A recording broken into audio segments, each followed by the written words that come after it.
Jammu Kashmir union territory में 100 plus मुलाजमीन, तकरीबन 200 के आसपास तादाद बनती है, जो इंतजामिया के रडार पर है। मुल्क और रियासत मुखालिफ इन लोगों ने काम किया, ये संगीन इल्जामात है। आज भी जब मैं आपको खबर दे रहा हूं तो अराउंड 91 एम्प्लॉयज हैं जो जम्मू कश्मीर के अंदर अभी तक हटाए जा चुके हैं। 90 अब तक और 91 जो है 91st जो है वो कल हुई है।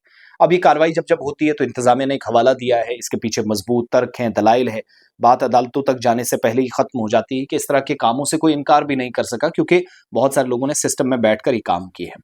ताज़ा जो कार्रवाई हुई वो वैसे कल आप तक खबर पहुंच ही चुकी है, लेकिन मेरे लिए खबर यह है कि मजीद एम्प्लॉयज की निशानदेही हो रही है, हर एक सेक्टर में है। अभी तक जिनको हटाया गया है, उस्ताद हैं, टीचर्स हैं, पॉलिटिकल पार्टियों से वाबस्ता लोग हैं, पुलिस कांस्टेबल्स हैं, फॉरेस्ट वर्कर्स हैं, मेडिकल स्टाफ है, हिजबुल मुजाहिदीन, लश्कर और बाकी तंजीमों के साथ इनकी वाबस्तगी थी। ये हुकूमत ने वक्तन फवक्तन हवाला दिया। लेकिन लेफ्टिनेंट गवर्नर इंतजामिया जब 90 एम्प्लॉयज को हटा चुकी है तो ये मामला कब का है?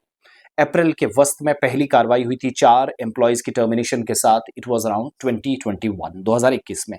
इन 4 से 5 सालों में 90 एम्प्लॉयज की छुट्टी हो चुकी है, जो उस इकोसिस्टम का, उस टेरर हब का हिस्सा थे, इंतजामिया के वर्जन के मुताबिक, जिन्होंने जम्मू कश्मीर में रहकर सरकार, सिस्टम, तंत्र, निज़ाम, रियासत और मुल्क के खिलाफ साजिशें रची, काम की, डायरेक्टली इनडायरेक्टली इन्वॉल्व हुए, लॉजिस्टिक सपोर्ट तंजीमों को प्रोवाइड की, दहशतगर्दों से मुबैना रवाबित थे और एलिज्ड जो रवाबित थे, इसमें कार्रवाई जरूरी थी अथॉरिटीज के मुताबिक।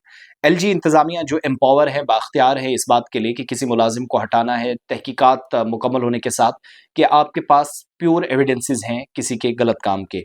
आर्टिकल 311 सेक्शन 2C के तहत भारतीय आइन के मुताबिक एलजी इन मुलाजमीन को अब तक हटाता आया है और इन सारे पर्सनल्स को सैक करना, टर्मिनेट करना, ये एलजी के इख्तियार में है। ये OGWs के तौर पर, स्लीपर सेल्स के तौर पर इन तंजीमों के साथ जुड़कर काम कर रहे थे, जो इंतजामिया का एक वर्जन है, एक वाज़ेह मौक़िफ़ रहा है। तो जीरो टॉलरेंस पॉलिसी अथॉरिटीज के मुताबिक तो है, लेकिन PDP, नेशनल कॉन्फ्रेंस, बाकी जमातें आपस में लड़ती रही कि इस तरीके से नहीं होना चाहिए, लेकिन दहशतगर्दी के खिलाफ या दहशतगर्दों के मुबैना रवाबित के खिलाफ कार्रवाइयां जारी रहेंगी। इसके लिए जम्मू कश्मीर में लेफ्टिनेंट गवर्नर इंतजामिया ने, हम सबको याद है, एक स्पेशल टास्क फोर्स बनाई थी, जो इस तरह के एम्प्लॉयज जिनकी एंटी नेशनल एक्टिविटीज हैं, सोशल मीडिया से लेकर उनके जाती जो ताल्लुकात हैं वो भी देखे जाते हैं, खंगालने के बाद इस नतीजे पर इंतजामिया पहुंचती कि ये सारा काम किया गया है और स्क्रूटनी करती है मुलाजमीन की कि कौन कौन से लोग इस काम में हैं।